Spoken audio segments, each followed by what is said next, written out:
First of all, thank you for inviting me to this discussion forum. Today I brought with our interpreter, Baek Yoon-jin, due to my limitation of the Korean language. So my name is Eirik Hagenes, the Secretary General of Global Overseas Adoptees Link. I was adopted domestically after birth and later adopted to Norway. 네, 안녕하세요. 먼저 저를 오늘 포럼에 초대해 주셔서 감사합니다. 저의 한국어가 조금 한국어 실력이 완벽하지 않아서 오늘 통역을 통해서 제 말씀을 전달드리도록 하겠습니다. 저는 해외 입양인 연대 사무총장 아이릭 하게네스입니다. 저는 태어난 후에 국내 입양이 되었다가 그 이후에 노르웨이로 해외 입양이 되었습니다. For today's presentation, I was asked to elaborate on my experience, the reality of overseas adoption, and express the perspective on Hague Convention as an adoptee. The first thing that came to my mind that this is very complex because neither am I an expert on the Hague Convention or how to actually implement all the things that needs to be done on a national level. But I do have an extensive knowledge of history and what's actually have been done without this convention in place. So I realized I need to give a piece of myself so that maybe the listener can relate and perhaps put things in perspective to what can be different with a potential ratification of the Hague Convention. 예, 오늘 저는 이 자리에서 저의 개인적인 경험과 해외 입양의 현실 및 입양인의 관점에서 본 헤이그 협약에 대한 시각을 발표해달라는 요청을 받았습니다.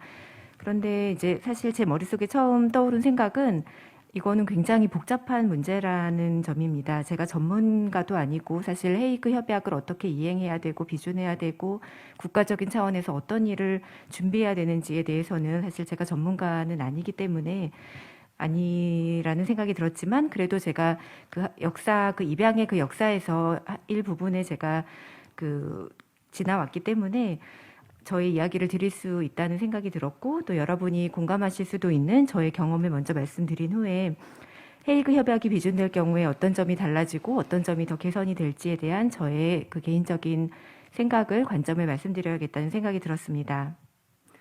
So I would like to summarize briefly how I lived through the system that was placed during the 80s. 그래서 제가 오늘 말씀드릴 내용은 이제 말씀을 드리자면 1980년대에 존재했던 그 제도와 어떤 그 시스템 안에서 제가 어떻게 살아왔는지를 요약해서 말씀드리겠습니다. I was born in Seoul in 1982 and my biological mother was 17 years old. A few days after birth I was put up for adoption and sent to a Korean family. So even though I'm working now at overseas adoption, actually technically I was a domestic adoptee first. Later on I reunited with my biological family and I found out that later they had two daughters. The family on my father's side was not a poor family. In my case, the first reason for adoption was very calculated from top to down. It was a decision within the hierarchy of the Korean family. So you guys are not married? Well, then we're not keeping the child. 네, 저는 1982년 서울에서 태어났습니다. 저의 생모는 당시에 17살이었습니다. 태어난 며칠 후 저는 국내의 한 가정으로 입양이 되었습니다. 제가 지금 해외 입양인 연대에서 해외 입양인으로서 일을 하고 있지만 사실 저는 그 이전에 먼저 국내 입양인이었습니다. 나중에 친생가족과 재회했을 때 보니 제 친생 부모님은 딸을 둘 더 그 이후에 낳으셨습니다. 저희 아버지 쪽의 그 가족은 가난하지 않았습니다. 그런데 제가 입양이 된 첫 번째 이유는 한국 가정의 그런 위계 질서 내에서 가장 그 어른이셨던 분이 여러 가지를 고려하고 계산한 끝에 내린 결정이었습니다. 결혼하지 않은 상태지 지금? 그러면은 거기에서 나온 아이를 키울 수는 없지라는 그런 결정이었습니다. And I don't think this is an isolated case. We work with a lot of birth family searches, so we see different data from different ages. And as David Smolin also mentioned, that the overseas adoption in Korea is disconnected from system, conservative child abuse and neglect in the form that the government comes in and decide whether the family is fit to raise the child or not.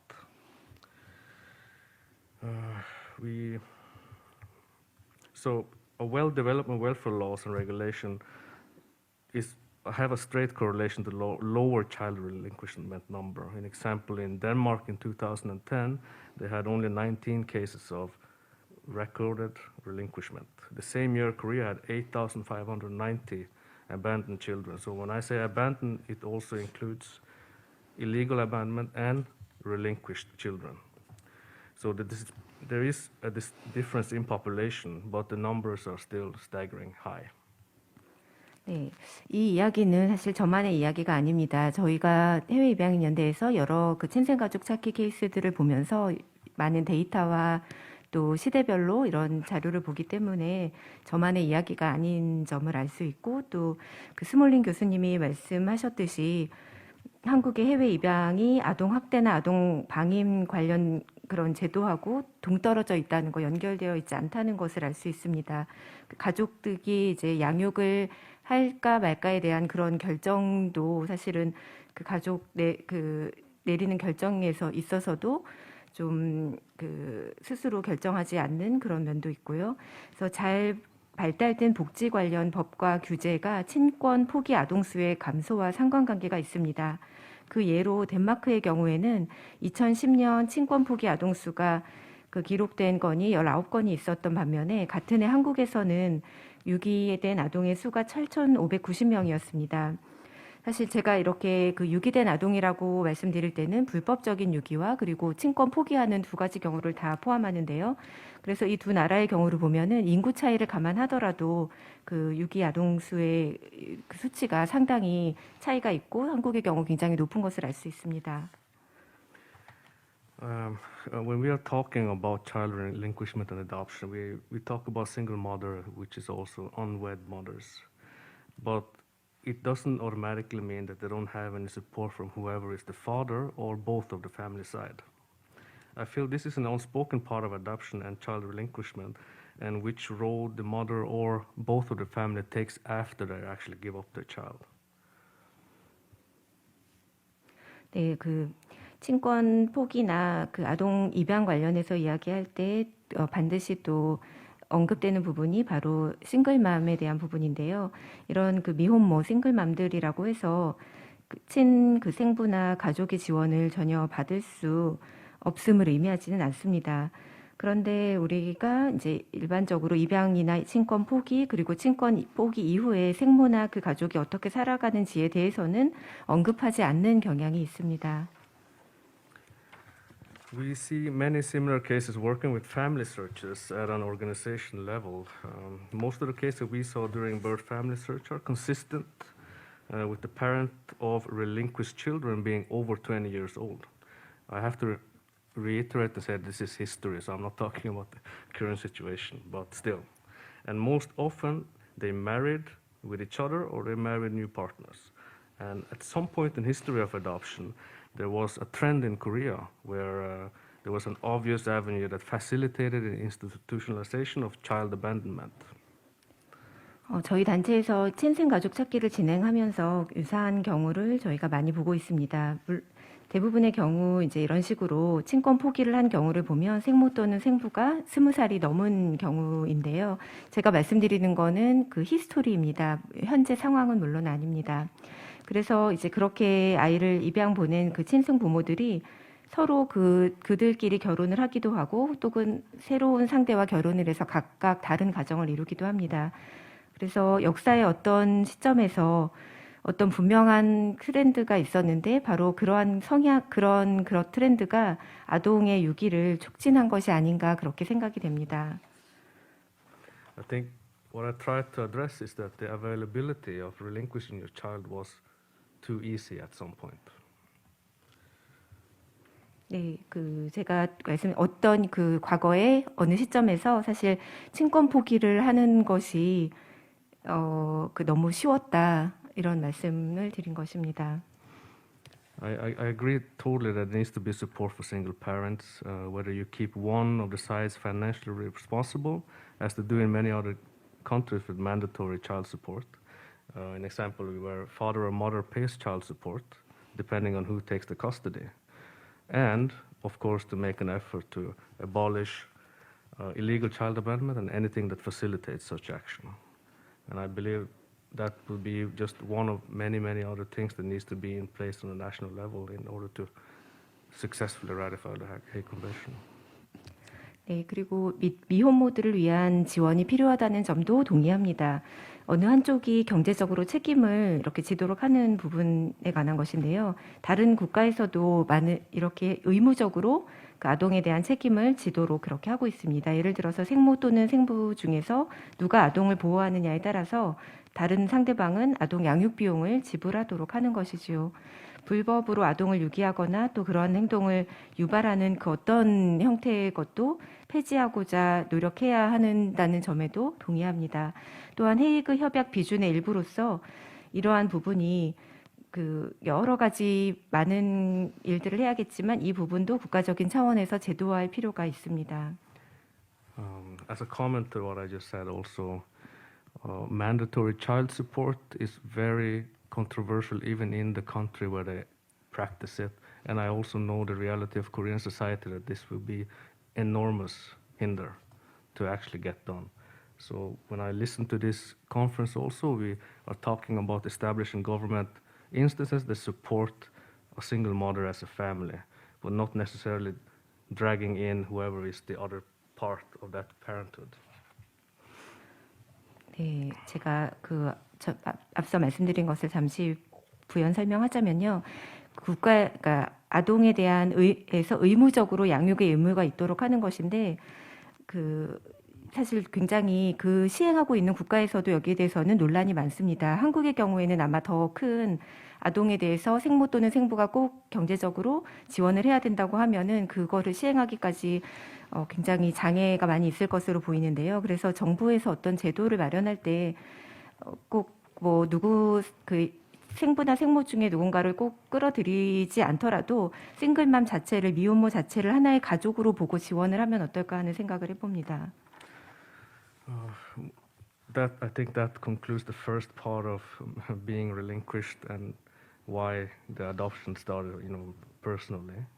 So the other part here, when it comes to regulation, the adoption agency, pre-adoption and post-adoption. So how did the adoption agency evaluate my parents in Korea when I was put up to adoption domestically?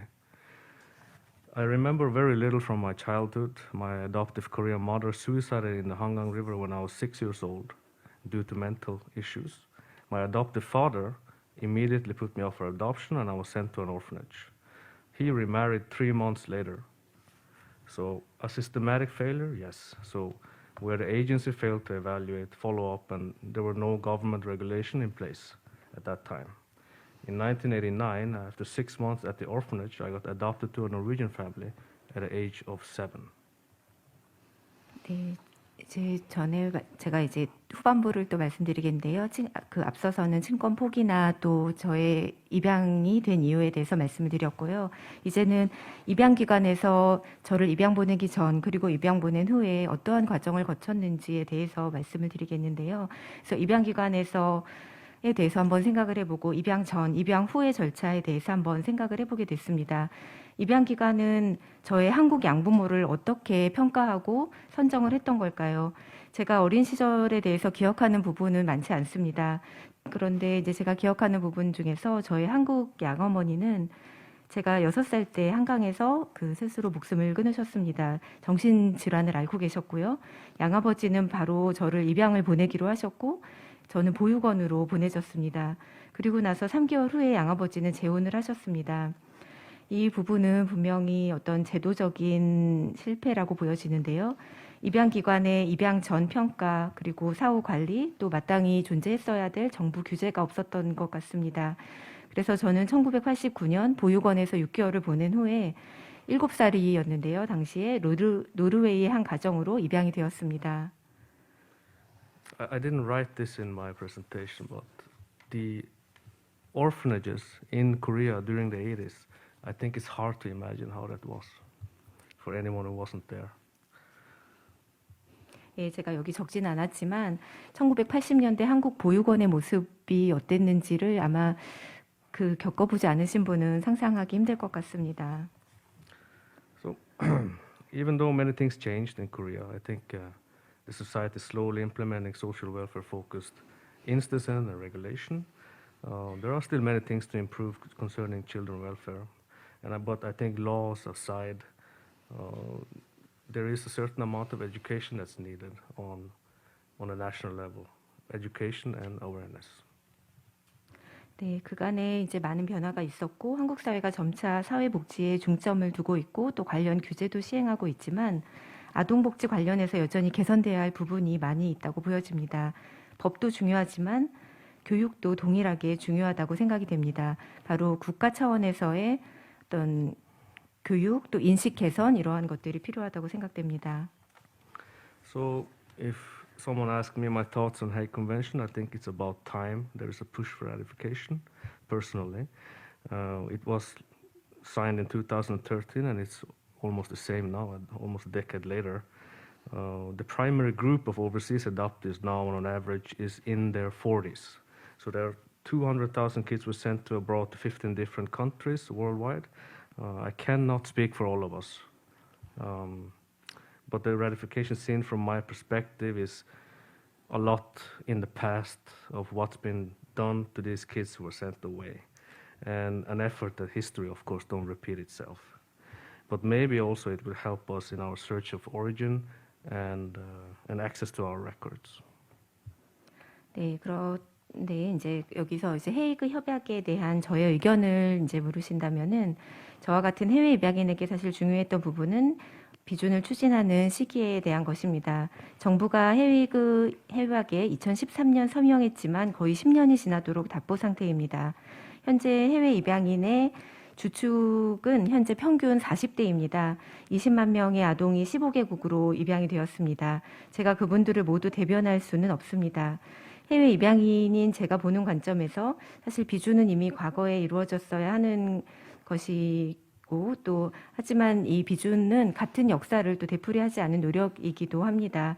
늦은 감이 있지만 헤이그 협약이 비준된다면 저와 같은 해외 입양인들의 경우에는 뿌리찾기 그리고 입양 서류 열람 이런 일들에 도움이 되리라고 생각됩니다. Thank you for your time. 네, 경청해 주셔서 감사합니다.